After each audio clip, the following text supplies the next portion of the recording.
Why do I look so weird? I started this without actually putting my head on, which is kind of weird.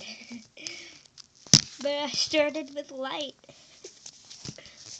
I have way too much light. Probably. I might have to use my food bowl to stabilize you guys. You guys just want to stay stable. Actually, I'll use one of these things. Okay, that'll be stable now. I'm not even wearing anything of the fursuit.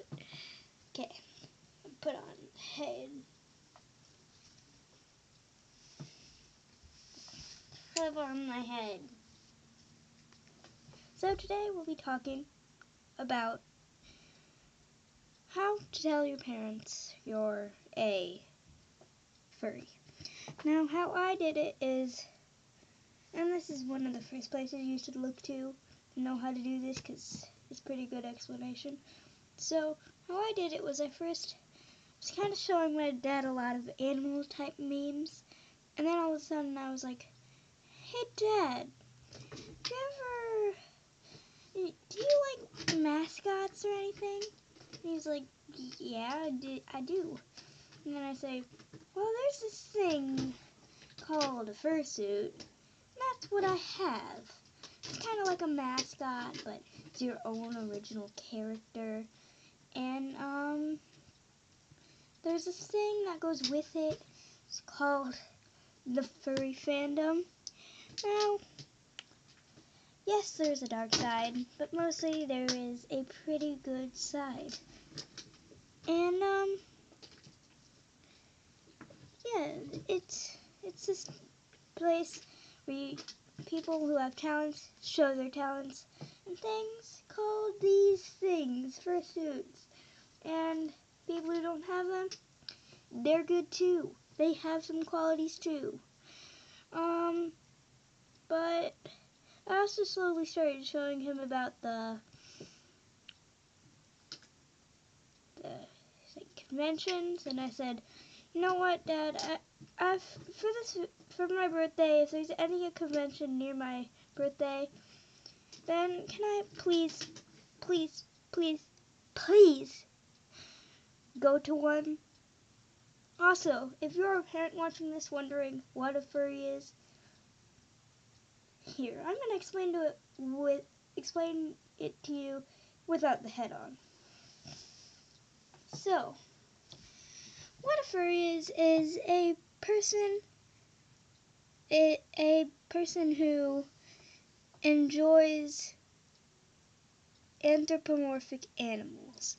And that doesn't mean it's always in a bad way. Sometimes it means people who dress up in these things called fursuits, where it's just like a giant cute animal.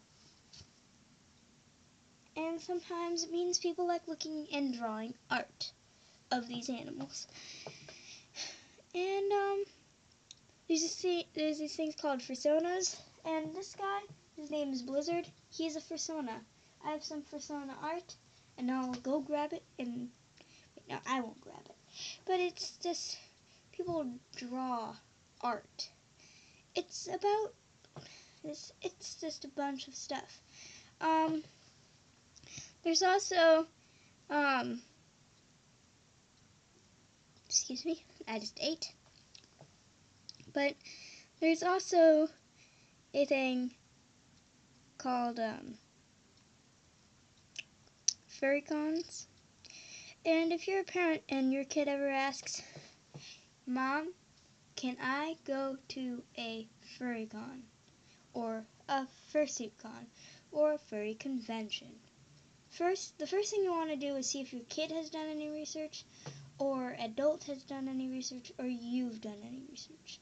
You'll immediately want to do some research to tell if there's one nearby you and how much it costs. For me, there's one that's pretty close to me.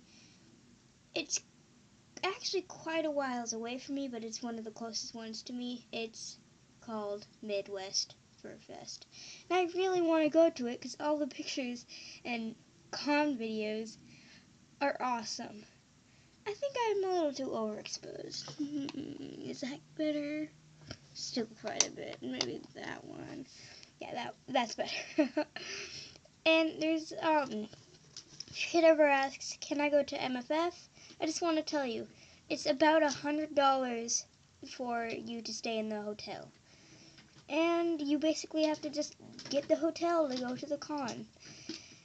And if your kid ever says, I want to sell a fursuit or make a fursuit, or can I do commissions? That's what I've been saying a lot to my family. Can I do commissions? And my mom has said, once I finish one of the heads that I'm making right now, and if it looks good enough and someone actually buys it, I will actually go and open commissions. That means you can get one of these, but 10 times more well made. Pretty cheap, probably. Probably like a head for $100 or something.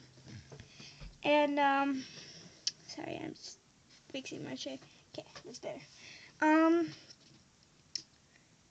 And if your parents have ever gone to anything like a convention, like my friend says that their parent has gone to a Cubs convention, because, I mean, a lot of people in my family, and some people in my school actually like the Cubs, even though we're kind of closer to Cardinal territory.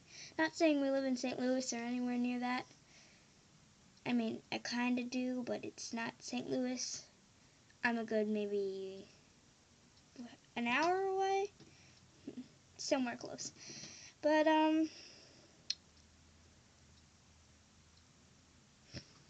if you're a parent and your kid ever asks, Mom, can I get a fursuit? You've already been introduced to the furry con, furry stuff, and you're kind of okay with it, and your kid asks to get one. Now I'm saying, do not go to the expensive big makers like Mischief Makers, because just don't. Unless you're an actual maker, just don't go to a big maker. There's a maker called Lava Fox, and if they're under the age of 18 and they ask to get a fursuit, that's where you have to go, because that's one of the places. Because big makers like Mischief Makers and More for Less, you have to be 18 or older, I believe, to get a suit.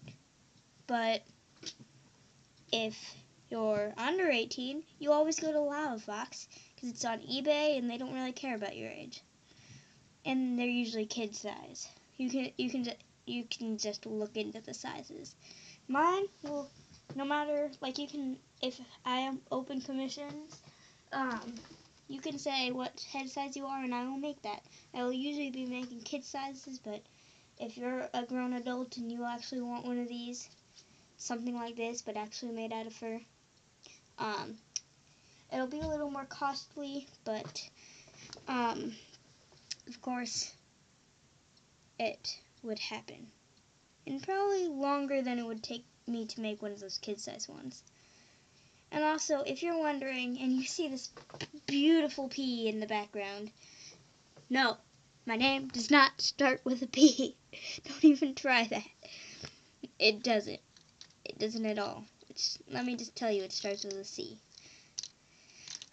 But, again, if you're a parent looking to find out what a furry is, there's another thing that goes a lot more in depth. It's from, I think, CBS or something. It's from a news channel. Just search up furry documentary. It'll probably be one of the first things. And it's really good, and it actually shows what the fandom is like. You should go to that one. Now, I just want to say one last word, because it's getting pretty long, and that'll make even longer time to upload. And one, sorry for not uploading earlier. And two, stay fluffy fluffers.